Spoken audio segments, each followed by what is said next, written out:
শহীদ স্তম্ভ আছে ওখানে যে স্যার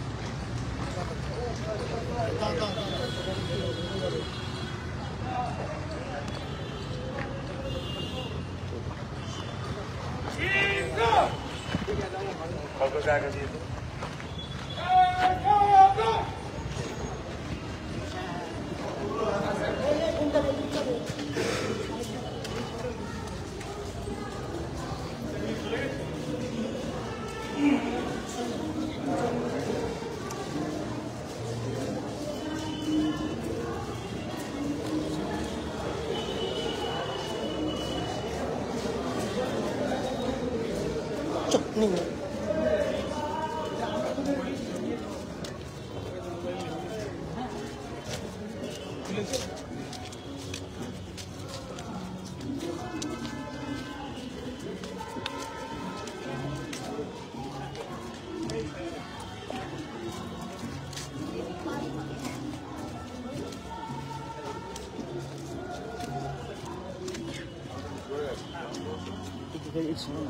Bapak no.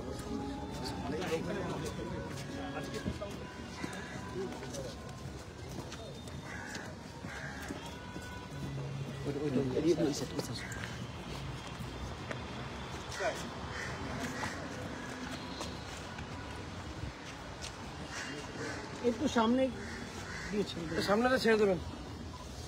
এটা এগিয়ে না, এগিয়ে না, এগিয়ে না, এগিয়ে না।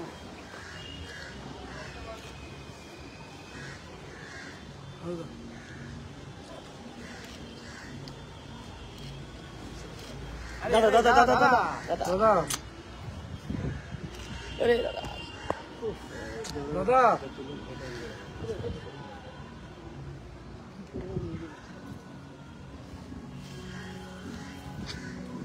শুয়ে ম্যাডাম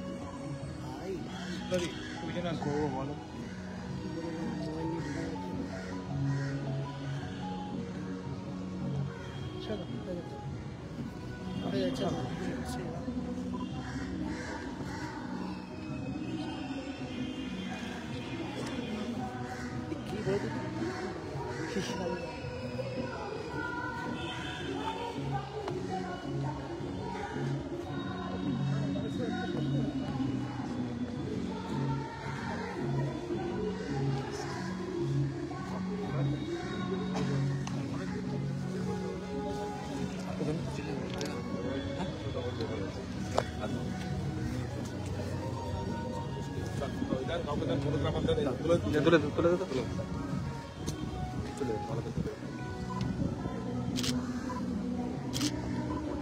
হ্যাঁ হ্যাঁ উপরেরটাই নিচ্ছি স্যার।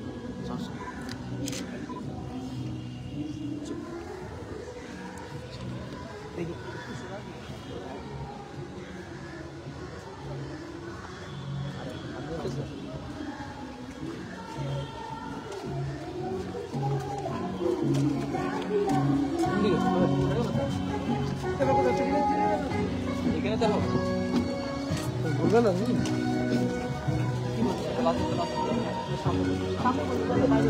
বাইরে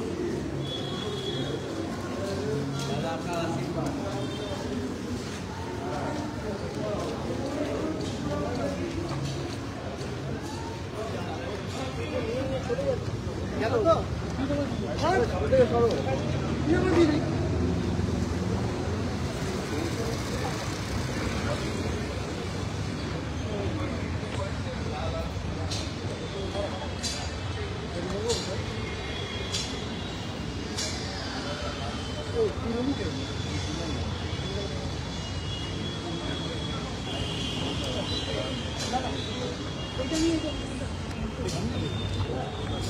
দাও দেখে চলে চলো আজকের দিনে আজকে মহাত্মা গান্ধীর মৃত্যুদিনে আজকে সমস্ত শহীদকে আমরা শ্রদ্ধা জানাব এবং প্রত্যেক বছর এই দিনে আমরা অঙ্গীকার করি যে তোমাদের ত্যাগ, তোমাদের রক্ত হবে না কোথায়, তাই তাদের শ্রদ্ধা জানাবার জন্য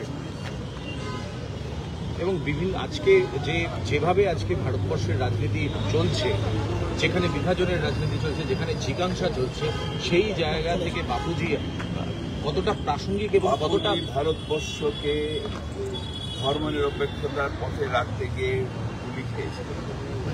মৃত্যুর সময় বলেছিলেন হে রাম, অর্থাৎ রামে বিশ্বাসী কিন্তু ধর্মনিরপেক্ষ,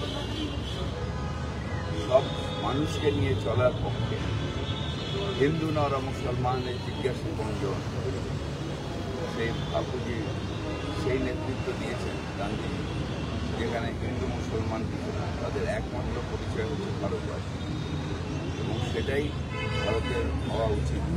এটা আমাদের দুর্ভাগ্য যে এখন একটা সরকার আছে যে আবার বিভাজন লাগাচ্ছে। এরাই এই আরএসএস, এই মুসলিম লীগ যারা ধর্মনিরপেক্ষতার রাস্তায় কাঁটা হয়ে দাঁড়িয়েছে, তারা একবার ভারতবর্ষকে অভিশপ্ত করে ব্রিটিশদের দালালি করতে গিয়ে ভাগ করেছে। আমরা রক্ত দিয়েও আর যদি কোনোদিন অভিশপ্ত হয় সেটাকে রূপ করব, তার কারণ ভারতের মাটি সবার, হিন্দু মুসলিম শিখ ইসাই জৈন বুদ্ধিস্ট সবার, আমরা যারা ভারতের নাগরিক আমাদের সবার। তো এখানে যে ঘৃণার রাজনীতি এটা বেশি দিন চলবে না।